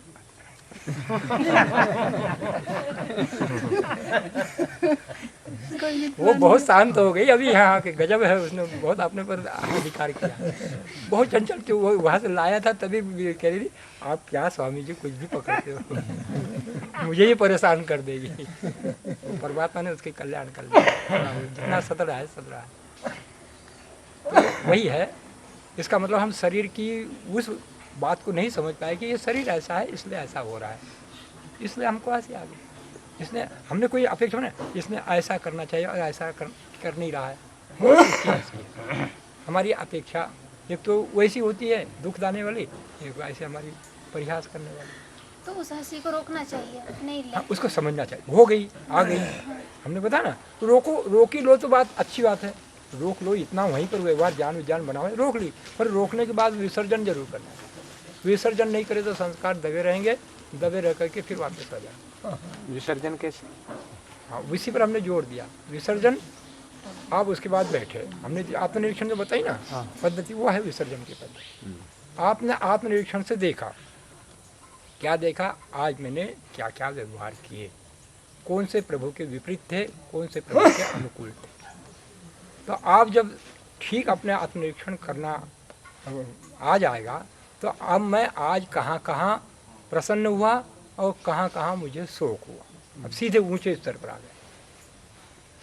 कब कब मैंने सुख भोगा, कब कब मैंने दुख भोगा, है ना, स्तर समझ लो। तो वो सुख भोगे वाला आ गया, वो दुख भोगे वाला आ गया। ये सुख क्यों भोगा, ये दुख क्यों भोगा, तो आपको पकड़ में आ जाएगी सत्वगुण और रजोगुण। दुख रजोगुण से आता है, सुख सत्वगुण से आता है। तो कोई ना कोई अंश उसमें मिला हुआ रहता है, पर उसके साथ ही तमोगुण भी मिला हुआ रहता है, वो अज्ञान। तो अज्ञान पकड़ में आएगा, कैसा अज्ञान वहाँ पर किया मैंने, क्यों मुझे राग आया, क्यों प्रसन्नता हुई, तो वो अज्ञान की पकड़ में आएगी वहाँ पर। इस अज्ञान के कारण हम हंस दिए थे, इस अज्ञान के कारण हम जो भी आपकी विपरीत चेष्टा हुई उसके कारण की, तो उसी सत्वगुण में मिला हुआ वो रजोगुण है, तमोगुण है। ऐसे तमोगुण में समझेंगे तो ये विसर्जन हो गया। अब आगे से उस संस्कार का जो आपका भाव पहले से बना हुआ था प्रसुप्त का, वो प्रसुप्त संस्कार भी नीचे चला जाएगा, छूट जाएगा, और नया संस्कार वो जो बन चुका है, यदि आप उसको दबा देते तो बन चुका है, विसर्जित नहीं किया ना तो बन चुका, उसकी ताकत बढ़ गई पीछे पीछे, और आपको पता भी नहीं चला कब से बढ़ गया। तो रोकने के बाद विसर्जन करना, ये कि ये बना क्यों था उसका पूरा देखना, और इसका बनाना क्या मेरे लिए हानिकारक है और इसका न बनना मेरे लिए क्या लाभदायक। इन दोनों को वितर्क बाद में प्रतिपक्ष भावना, हर चीज़ में वितर्क बाद में प्रतिपक्ष भावना, क्योंकि आत्मा, आप कोई भी, हर आत्मा लाभ हानि के बिना सोच नहीं सकता, हानि के काम को कभी अपनाता नहीं, लाभ के काम को कोई छोड़ता नहीं। तो ये वितर्क बाद में प्रतिपक्ष भावना का अर्थ होता है लाभ हानि। मैं दुख नहीं चाहता, ये तो दुख बढ़ाएगा, फिर वो छोड़ेगा, वो सूक्ष्म दुख भी समझ में आएगा। अंतिम वही तो, कुछ भी दुख नहीं चाहना। गुण मात्र से वितृष्णा, मतलब गुण में ये थोड़ा सा अंश भी तो तमोगुण का रहेगा, थोड़ा भी तो रजोगुण का, कितना भी रहे पर रहेगा ना। तो मुझे ये भी नहीं पसंद है, कोई गुण ही नहीं, वो भावना आगे आती है विसर्जन करते करते। स्वामी जी, प्रकृति की जितनी अब भी, आप स्वाध्याय है ना, अब अपना आधा घंटा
हम ऐसा उल्टा काम हो गया तो अब क्या किया जा सकता है तो है, उसको भी स्वीकार करो।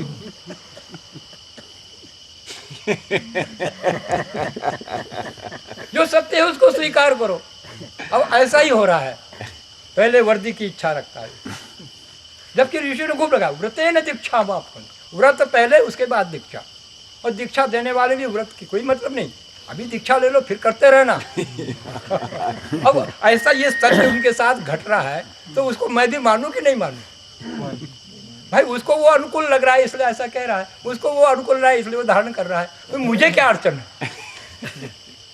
अब मुझे अड़चन है तो उनकी अड़चन को मैं समझा पाऊं तब तो ठीक है, उनकी अड़चन को मैं लेकर दुखी हो जाऊं और उनके पास दुख फेंकूं।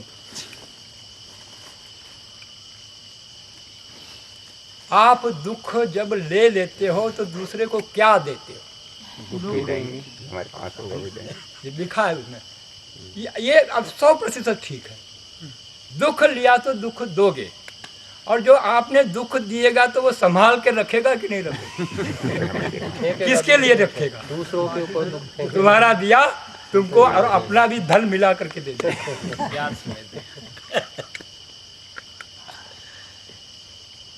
अब आपको सोचना चाहिए कि मुझे क्या देना चाहिए और मुझे क्या चाहिए।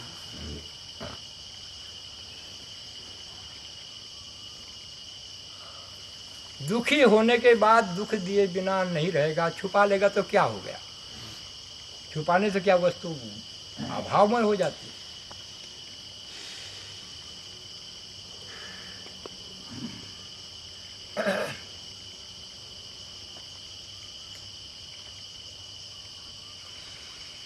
तो आज जो आपको अनुभवात्मक भीतर से दिखाया वो सत्य है, और अपने सत्य को आप समझें और दूसरे के चित्त को उनके व्यवहार से जान लें। और आप जान गए यथावत, आपका कहीं से कहीं तक कोई भी तनाव नहीं, कोई भी खिंचाव नहीं, कोई भी बेचैनी नहीं, कोई परेशानी नहीं। आप जैसे थे वैसे ही रहो।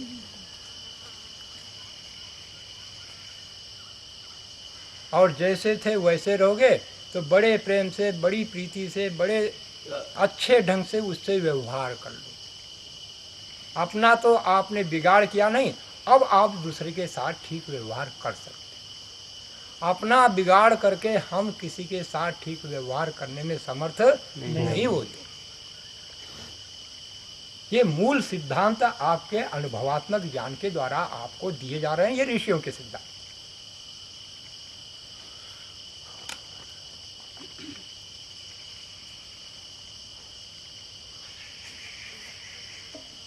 तो जब जब आप दुख लेते हैं, अब अभी जितनी बातें बताई ना, बस ऐसे ऐसे आपकी अपनी सत्य मान्यताओं को जब जब आप भंग करते हैं उसी समय किसी के द्वारा दुख ले लेते हैं।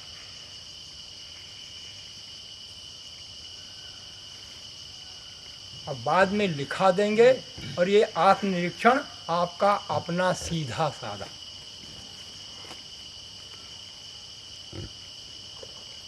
आप देखेंगे वहीं वहीं आप दुखी हुए हैं जहां मैंने अभी कारण बताया, ऐसा उसको आप समझ नहीं पाए और आपका आग्रह रहा, आपका हठ रहा, आपका पक्षपात रहा।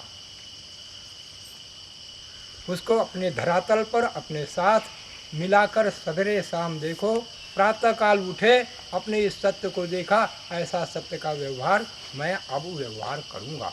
मैं जैसा हूँ वैसे सब हैं, इसलिए वो भी वैसा ही व्यवहार करते हैं। उनका ज्ञान अलग अलग होने से कोई किसी में सुख मान रहा है, कोई किसी में दुख मान रहा है।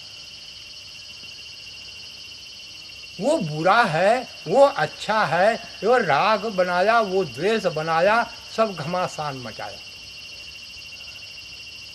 जो जैसा है वो वैसा है ऐसा मानो, फिर जिससे जैसा व्यवहार करना चाहिए वैसा करो, मान खत्म हो गया, सत्य हो गया।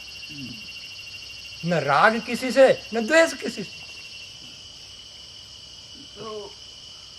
जहां जहां राग होगा तो ऐसी प्रतिक्रियाएं आपके पास से निकलेगी, जहां जहां द्वेष होगा तो ऐसी प्रतिक्रियाएं निकलेगी।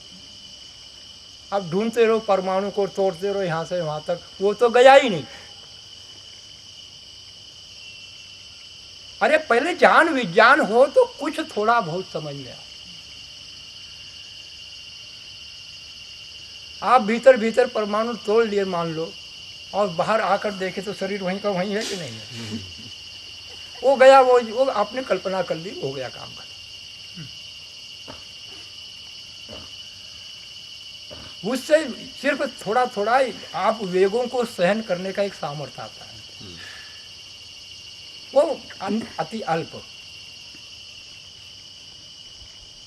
पर जब हमारे पास अमृत कुंड भरा है तो हम काहे को इधर उधर, हमारे भाषा में उधर एक कहावत है, घर का आटा कुत्ता खाए और चापड़ के लिए घर घर जाए। अपने पास धरोहर है, उसका पता ही नहीं, पर ये धरोहर को कोई वापरे तो आपको मालूम पड़ेगी, चलो इसी के पास से ले ले। आप भी करो क्या भाई, पता ही नहीं। वो धरोहर को जो परोस रहे हैं उनके पास, उनका जब देखते हो दामन तो कुछ भी नहीं है उनके पास, चलो उनके पास कुछ है तभी तो वहाँ इतना आकर्षण है। मैं कहाँ से किसकी गलती मानूं?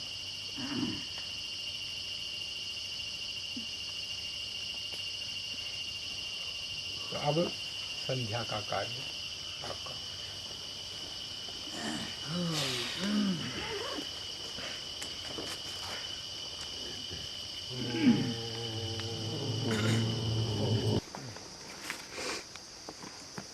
चित्त के प्रभावों को बहुत परीक्षण किया गया है और ये विद्या चित्त से ऊपर उठने की है।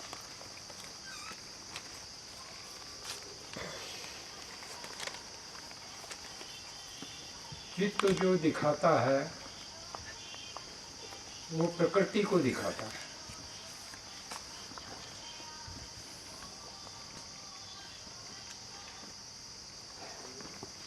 जब आप चित्त को पूर्ण स्वच्छ कर देते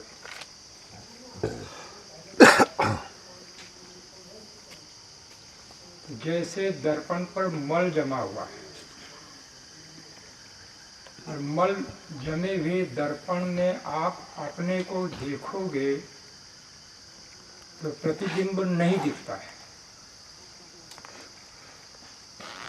इसमें कोई संशय नहीं। ये बातें आपको जो बताते हैं अनुभूत आपके द्वारा है। दर्पण पर मल खूब जमा हो कुछ नहीं दिखेगा, दर्पण पर आवरण हो कपड़ा ढका हुआ फिर भी कुछ नहीं दिखेगा, और दर्पण बड़ा चंचल हो तब भी आपको अपना प्रतिबिंब नहीं दिखेगा। ये बात सत्य है या नहीं है?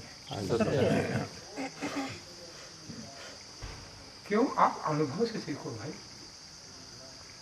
बड़े आराम से सीखो, बड़े धैर्यता से सीखो।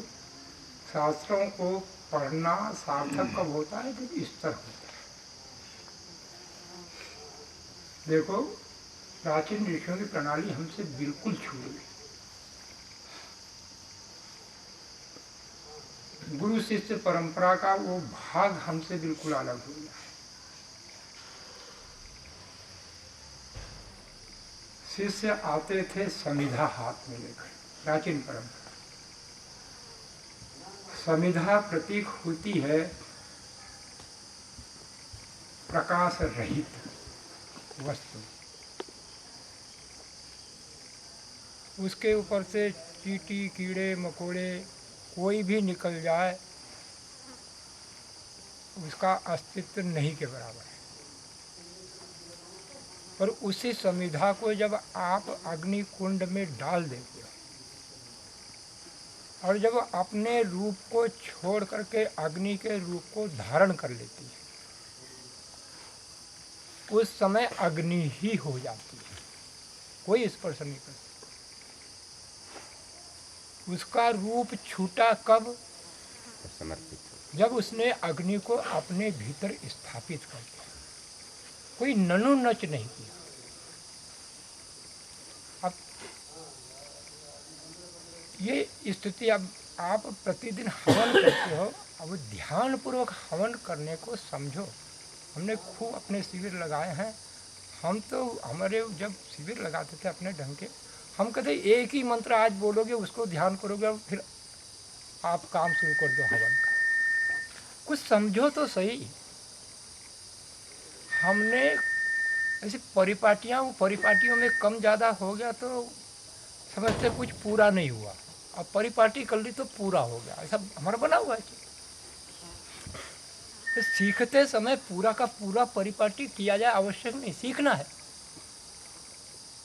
तो आप जो समिधा हाथ में लेते हो, आपको वहाँ बताते भी होंगे समिधा को कैसी लेना। समिधा दोनों हाथ के बीच में हृदय के साथ।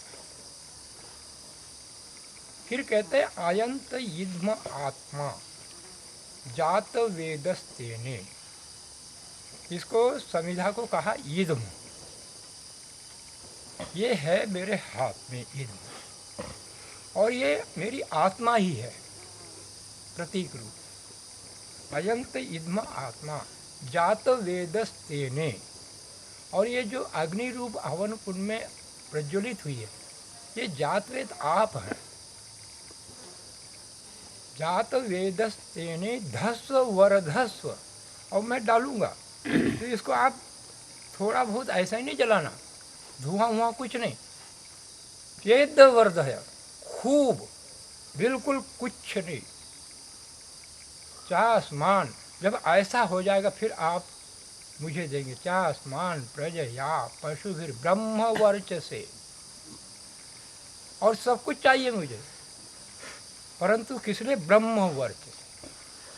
आपको ऐसा ही रात दिन ये की बात, ब्रह्म वर्चस, ब्रह्म वर्चस। सब ऋषियों ने, मुनियों ने, महात्माओं ने, संतों ने ईश्वर को छोड़कर और किसी को प्रधानता दी ही नहीं है। और जब व्यक्ति लक्ष्य बना लेता है तो उसकी पूर्ति में जो साधन है सबको अपनाता है, किसी के साथ दुश्मनी नहीं, और उसके लक्ष्य की पूर्ति में जो बाधक है कोई मुरुवत नहीं, उसकी कीमत वो इसी ढंग से सोचता है। साधक है ठीक है, नहीं साधक है और उसके लिए वो कौड़ी का मूल्य है, कुछ कीमत नहीं। ये लक्ष्य निर्धारण।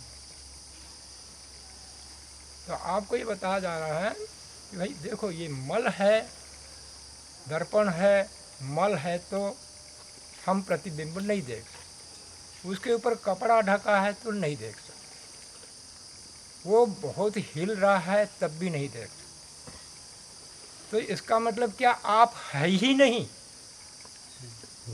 आप अपना प्रतिबिंब नहीं देख पाते तो क्या आप हो ही नहीं?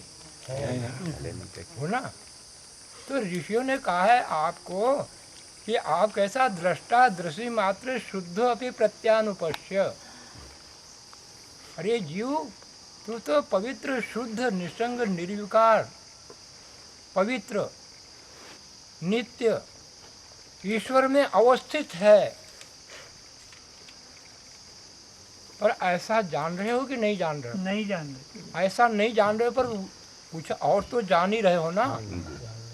कुछ भी जैसा भी वैसा तो जान रहे हो ना, इसका मतलब आप हो ना। ये तो पक्का मानो भाई, आप हो, आत्मा हो, पर आप जैसे हो वैसे नहीं जान रहे, तो आप ऐसा क्यों सोचते कि मैं वैसा होऊंगा भी क्या नहीं होऊंगा? ऐसी बातें लिखी पड़ी। भाई आप दर्पण हिला रहे हैं, आपको दर्पण पर मल चिपका है, उसके ऊपर आवरण ढका है, आपको अपना चेहरा नहीं दिख रहा, तो आप क्या खत्म हो गए? नहीं है। तो कम से कम आपने को माना तो करो मैं हूँ। हमें तो आप खूब हमारी जांच भी कर रखी है, आपकी जांच दिखती है थोड़ी थोड़ी, आप अपने को मानते ही नहीं हो। कहते ऐसे कैसे नहीं मानते? और मानते तो उल्टा मानते हो, मर जाऊंगा। मरने वाले हो आप, उल्टा मानते हो। अरे दर्पण नहीं दिखता तो नहीं दिखता, पर कह रहा ना अपना स्वामी तू सदा रहने वाला है, तू सदा रहने वाला है, तो किसी की मानना भी चाहिए कि अपनी ही दिखाना चाहिए। अब अपनी गाड़ी को थोड़ा रोक लिया करो ना, वो मर जाऊंगा, कौन मरेगा? हर्ष बात करता है, हर्ष उधर। ऐसा करना चाहिए भाई, करना चाहिए। आगम प्रमाण पर इतना नहीं विश्वास, तो गुरुओं पर ऐसा विश्वास करके जाता था वो कि गुरुजी ये समिधा है, मैं हूँ, आप अग्नि है, और ऐसा मत सोचना कि मैं जल जाऊंगा क्या होगा, आप तो पूरा अपना धधका देना आग। आप कहते थोड़ा बचा के रखना भाई हमें। और मैं घंटी तो लगवा देता हूँ। आपको लगेगा क्या इनको भी फुर्सत नहीं, हमको भी फुर्सत नहीं, कम से कम हमारी ताकत तो देखो। तो ऐसा भार मत ले लेना, भार लोगे तो आप कुछ न ले पाओ। ये चित्त को ऐसा उल्टा बनाने वाले हम हैं, और चित्त की यथार्थता को समझने वाले भी हम हैं। तो जो भी आपको अनुभव में आता ना, आप कहते भी हो पर मानते नहीं हो। आप कहते हो मेरा हाथ, मतलब हाथ आप नहीं हो ना। जब मेरा कहते तो आपसे अलग वस्तु होती है, आप नहीं होते हो। फिर कहते हो मेरी आँख, तो आँख आप नहीं होते हो। फिर कहते हो मेरा मन घबरा रहा है, ठीक है घबरा रहा है, कौन घबरा रहा है? मन घबरा रहा है, तो आप क्यों घबराते हो? थोड़ा थोड़ा सा उसको पकड़ो। हाथ हिल रहा है तो मेरे अधिकार में नहीं है ना। आपको कोई रोग हो गया, हाथ हिल रहा है, आपको पकड़ा है कोई, पकड़ो मेरा हाथ हिलता है, तो इसका मतलब नर्वस सिस्टम खराबी है कि आप में खराबी? नर्वस सिस्टम नहीं समझे? सिस्टम में खराबी है, हाथ में खराबी है ना, आप में तो खराबी नहीं। आप तो चाहते हो मैं सीधा पकड़ लो, पर नहीं पकड़ में आ रहा है क्योंकि हाथ खराब है। वो मन पकड़ में नहीं आ रहा है इसलिए हिल रहा है, उसको कैसे रखे ये तो पूछा जा सकता है। वो मैं हिल रहा हूँ, इसको तो थोड़ा विराम दे दो, बहुत शांति आ जाएगी, उतने में आ जाएगी। वो प्रभावित तो करता है लेकिन अंदर चुप रहो, कोई भी दुख हो वो सुनो, प्रभावित करता है। अभी सुनने की बारी। अभी बहुत से लोग हमारे पास आने लग गए, हमने कहा नहीं कुछ नहीं सुनेंगे अभी हम, 24 तारीख को ठीक है सुन लेंगे। अभी अपने भीतर जो दे रहा हूँ उसी को, उसको पकड़ो, उसको देखो। आपको तो ये कहना चाहिए गुरु जी आप पाठ वाठ मत पढ़ा, हमारे पास इतना वजन है उसको जरा पचा लेते हैं और बैठे हैं ऐसे। पर आपको यदि न बुलाए आपको कि अब तो जरा सोऊंगा, आराम करूंगा, थक गया। अभी आपको मालूम नहीं, अपना सामर्थ्य मालूम नहीं, अपना ज्ञान मालूम नहीं, इसलिए सब ऐसे ऐसे उल्टे उल्टी बातें होती रहती।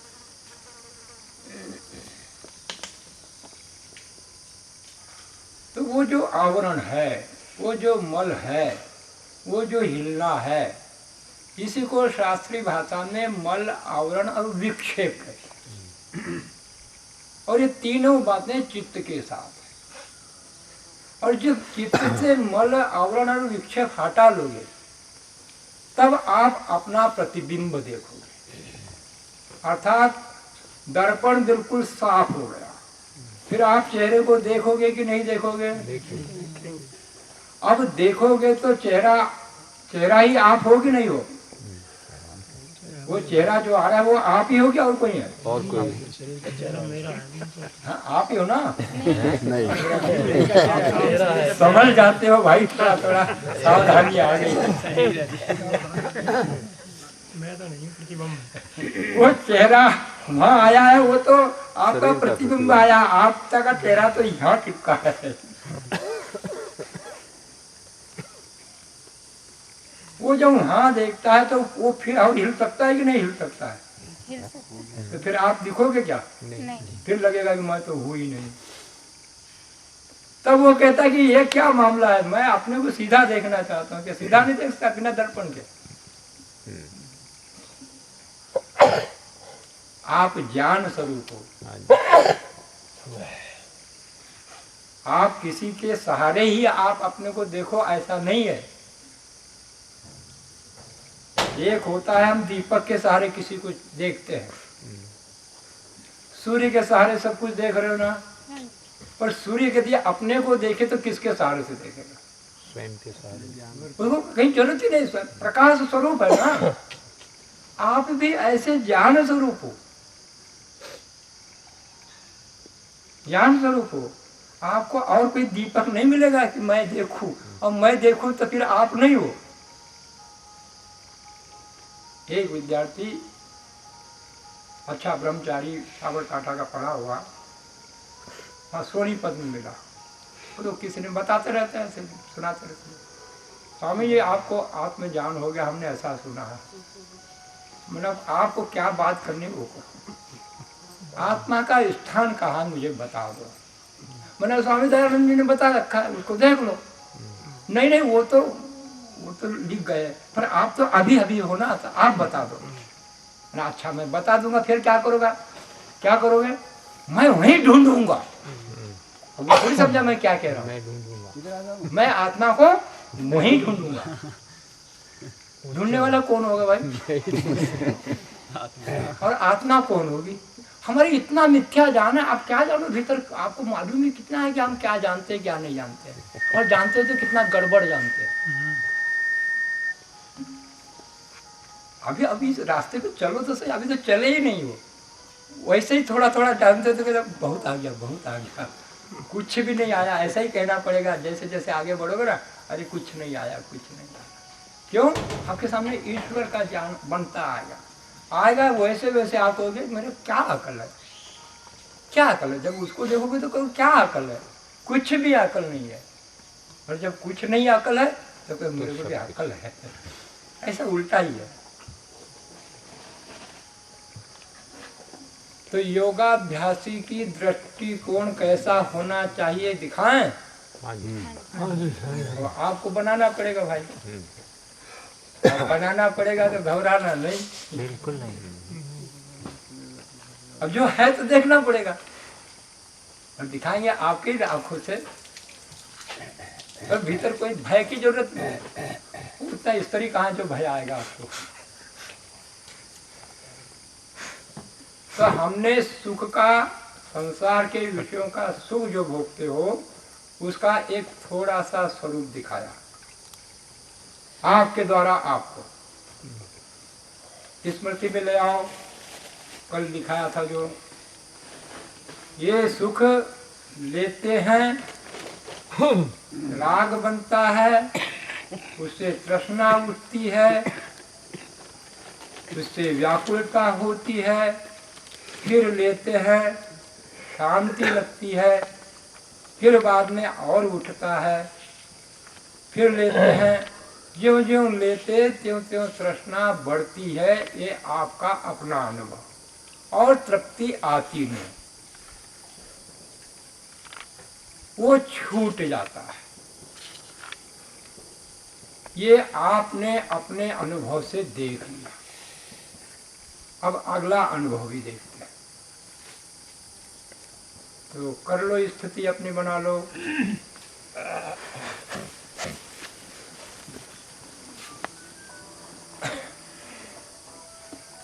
भाई आप लोगों को एक बार कह दिया, उसको नहीं हाँ भी कहते हो, शिविर में भी हो, नया व्यक्ति आ जाए और ऐसा करे तो भाई उसको समझाना, नाम भी लिखाते हो, सब भी करते हो।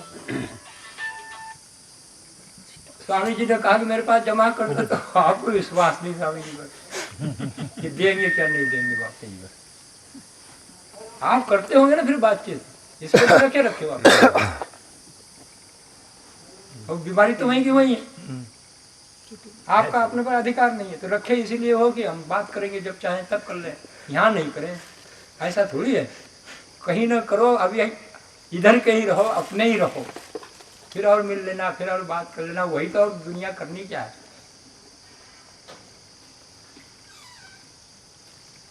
तो स्थिति बना लें।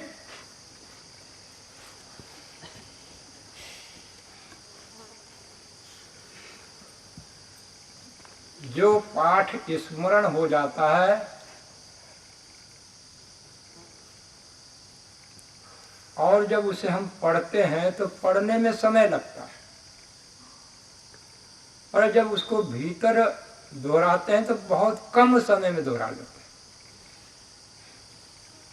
हैं। ऐसा ही जो पाठ हमारा हो गया उसको संक्षेप से दोहरा लेते हैं।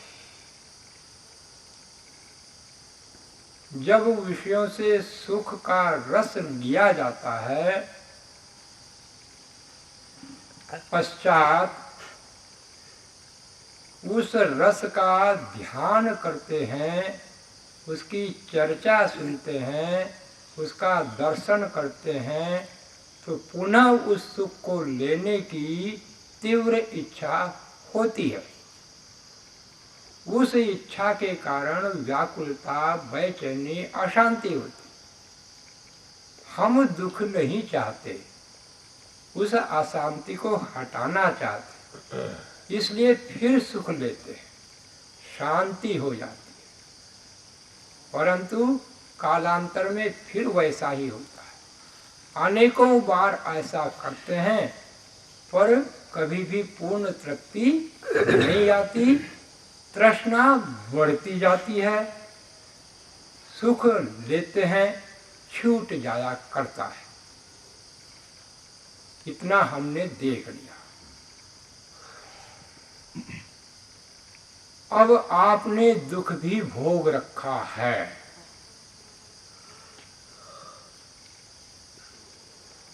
उसको भी देखो। विषयों के संग से दुख भी भोगा है, व्यक्तियों के संग से दुख भी भोगा है, परिस्थितियों के संग से दुख भी भोगा है।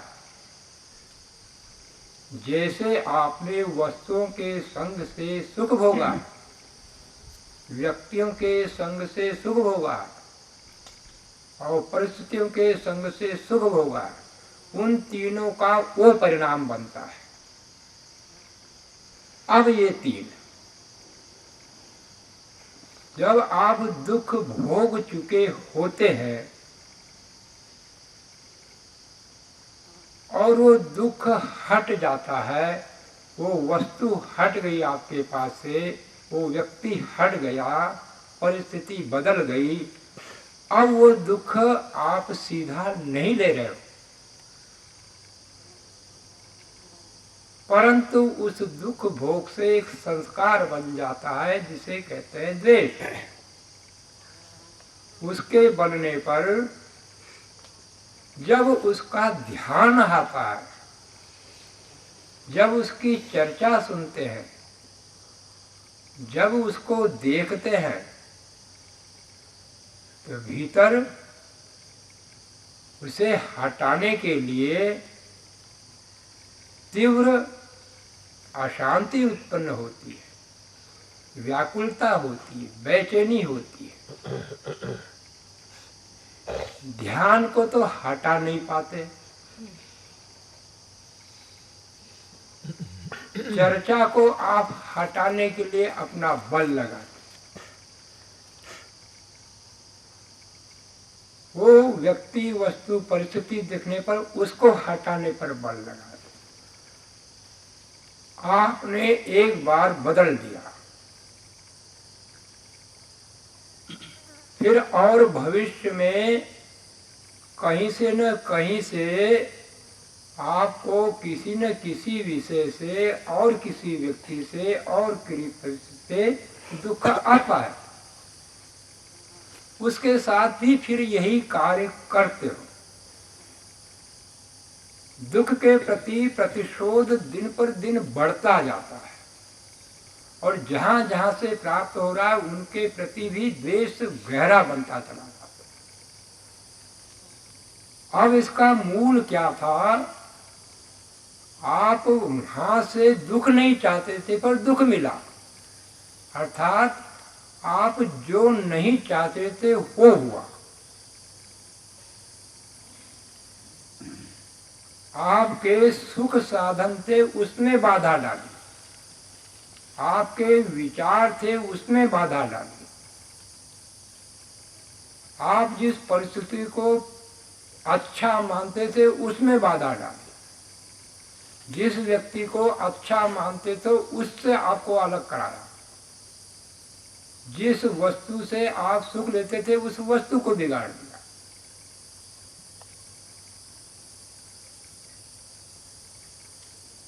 अब ये क्रम आपका चलता है।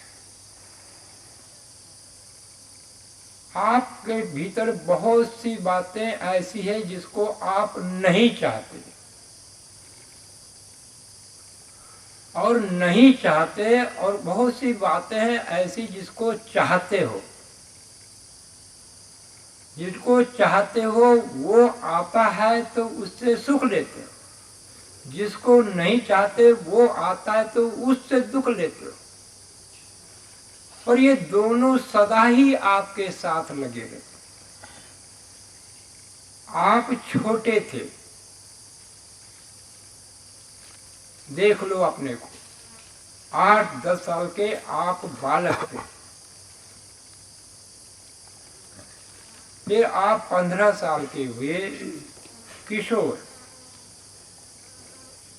20 साल के युवा होने लगे। आपने भीतर कभी कुछ सोचा नहीं, आपको पता ही नहीं चला कि मैं क्या नहीं चाहता।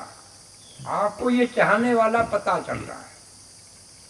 छोटा बालक भी बड़ा होना चाहता है, बड़ा व्यक्ति युवा होना चाहता है, और चाहता है अब ये जवानी मेरी रहे। पर जब जवानी नहीं रहती, बुढ़ापा आता है तो उसको नहीं चाहता। वो न चाहने का बुढ़ापा का दुख है। अब उसको आप हटा नहीं सकते। तो आपने जो दुख हटाने के पुरुषार्थ किए वो अब आपके असफल हो गए। सुख लेने के जो आपने उपाय बनाए थे, अब वो इंद्रियां सुख नहीं ले पाती, समर्थ नहीं, उसका दुख है। वो सुख में बाधा आपकी अपनी ओर से पड़ रही है, ऐसा होना वो दुख है।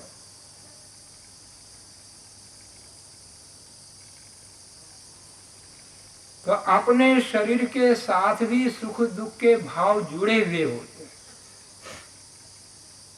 वस्तुओं के साथ भी होते, व्यक्तियों के साथ भी होते, परिस्थितियों के साथ भी होते। यहाँ कभी भी ऐसा नहीं कर पाओगे कि दुख पूरे हट जाए, सुखी रह जाए। परंतु ऐसा ज्ञान न होने से आप दुखों को हटाने के लिए उचित अनुचित दोनों उपाय लाते हो, क्योंकि उद्देश्य है दुख हटाना। उपाय कौन सा अपनाऊं उसके लिए आपने नहीं विचारा, क्योंकि आप अपने लक्ष्य की पूर्ति जिस साधन से हो जाए उन सभी साधनों का उपयोग कर सकते हो। इसी प्रकार सुख है, सुख जिन साधनों से मिलता है वही आपके लिए सत्य होता है। कौन सा उचित है कौन सा अनुचित है, जिस साधन से सुख मिले, जिस साधन से दुख हटे, चाहे उचित हो अनुचित हो, परंतु हमको उस समय उसको हटाना मुख्य ध्येय होता है। इसलिए जब जो अवसर मिलता है उसका उपयोग कर लेते हैं।